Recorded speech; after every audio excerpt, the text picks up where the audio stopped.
Hi there, dear students, va nihoyat sizlar bilan birgalikda 7-4 mavzuyimizga yetib keldik. Aynan bu mavzuyimizda sizlar bilan birgalikda speaking and writing qismida qanday qilib ingliz tilida kimgadir biror bir ish yuzasidan iltimos qilish va unga javob berishlarni sizlar bilan birgalikda o'rganib chiqamiz. Agar tayyor bo'lsak, boshladik.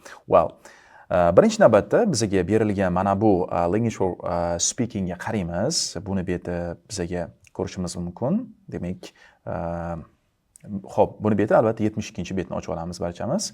Hurmatli o'quvchilar, 6ga qaradik. Xo'p, ingliz tilida demak iltimos qilish asosan bu tartibda bo'ladi, ya'ni jadvalda ko'rib turibmiz. Xo'p, demak birinchi misoliga qaraymiz. Bizga misol berilgan can you bilan boshlanyapti.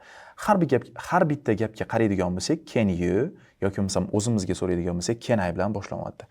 Demak, ozgina bo'lsa ham tanishib oldik. Ya'ni bizda ingliz tilida savol berayotgan paytimizda asosan can bilan beriladi yoki could bilan beriladi.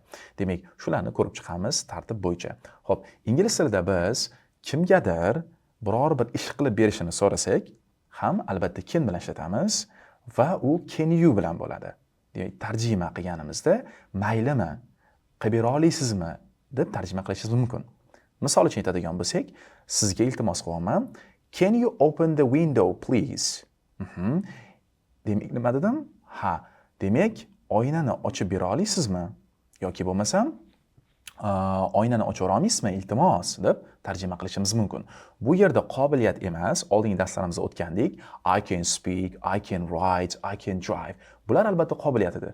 Endi esa canni ikkinchi, ya'ni holatda ishlatishimiz, bu biz asosan, ya'ni inglizchalab kimgadir iltimos qilganimizda biror bir ish qilib berishini, o'shanda biz canni ishlatamiz. Endi esa kimgadir murojaat qilsak, qanaqa ekan? Yaxshi. Can you help me? Demak, menga yordam bera olasizmi? Ko'rdingmi? Demak, kimgadir murojaat qilyapman, menga ish qilib berishini. Endi o'zimga ruxsat so'rasam, misol uchun, men chiqsam maylimi?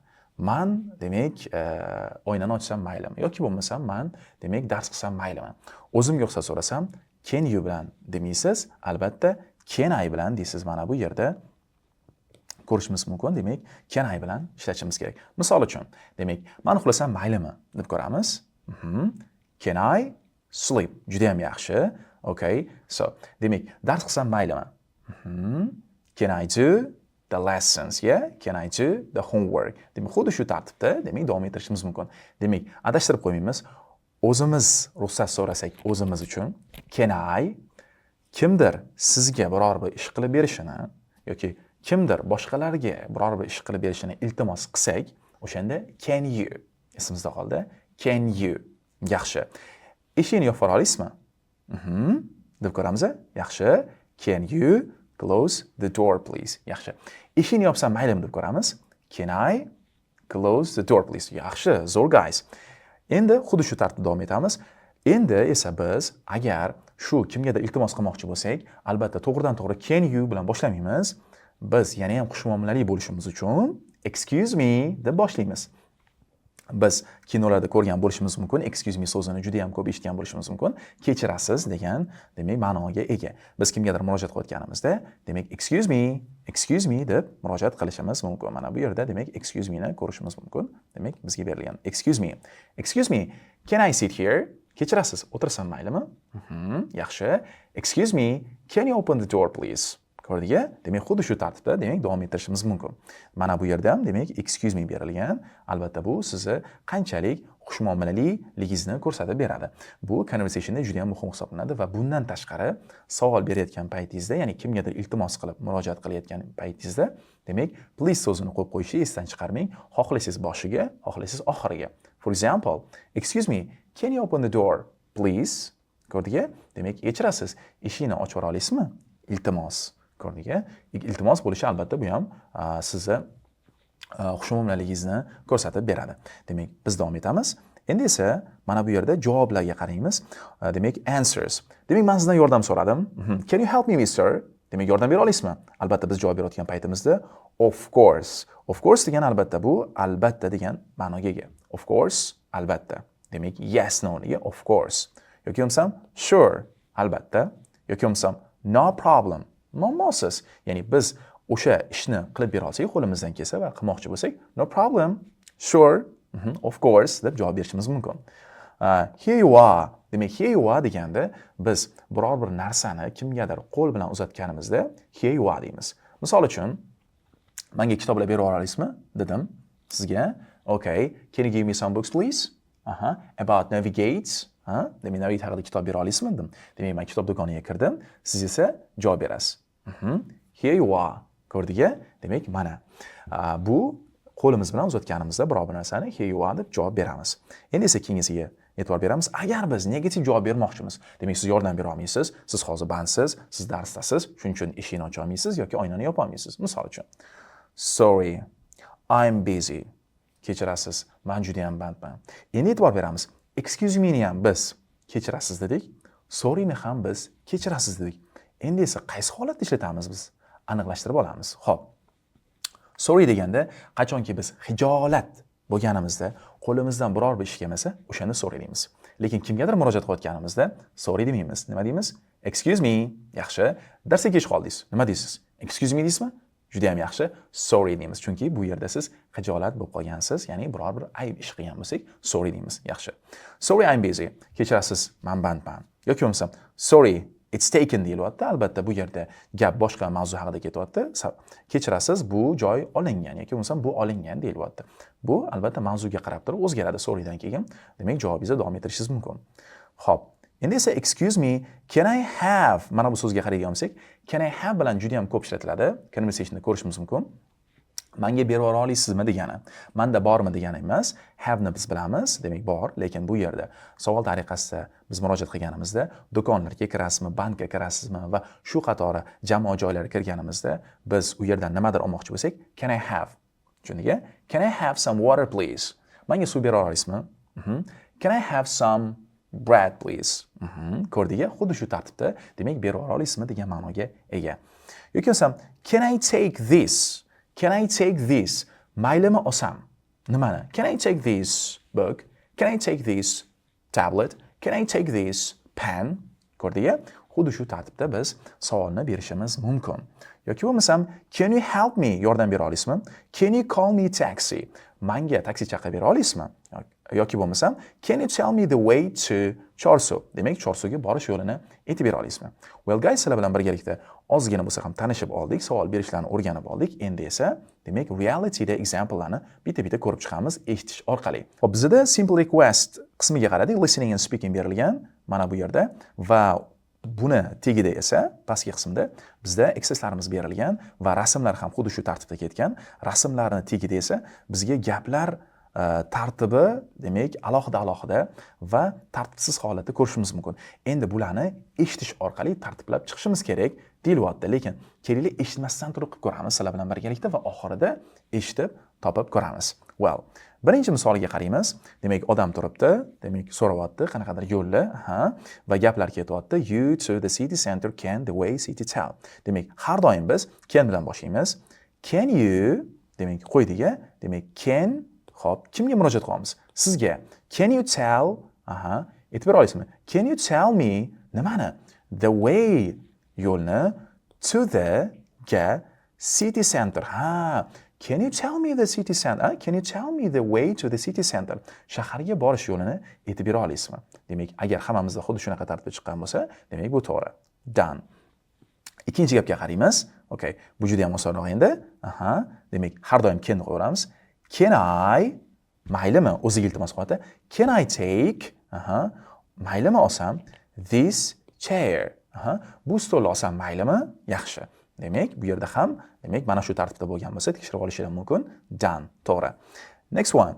Demak, bu yerda juda ham oson. Boya aytib o'tdim sizlarga, xuddi shu bo'yicha misol ham berib o'tdik. Demak, me help can you?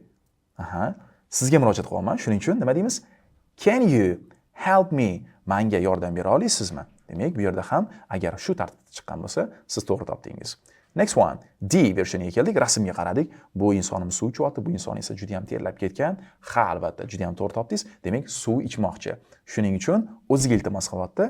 Demak, biz bu yerda ham can, undan keyin subject qo'ydik I va have bu yerda, demak, ichsam maylimi degan ma'noda kelyapti.